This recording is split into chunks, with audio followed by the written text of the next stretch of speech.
হাসনাত সার্জিস আসলে আমাকে জুলাই বিপ্লবের জন্য থ্যাংক ইউ দিতে আসছিল, যে জেনারেশনের পক্ষ থেকে ওদের আন্দোলনে আমি সমর্থন দিয়েছি, কিছুটা সময় ছিলামও।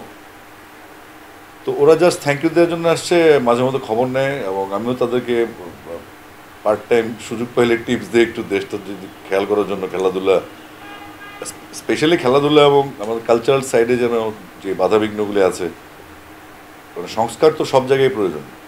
আমাদের মিউজিক, ফিল্ম, নাটক, আমাদের যারা সাংস্কৃতিক মাধ্যম যেগুলো মানুষের মাধ্যমে মানুষের কাছে পৌঁছে যায় এবং মানুষ সেগুলোকে ফলো করে, তো আমরা চাচ্ছি সেখানে ডেভেলপমেন্ট।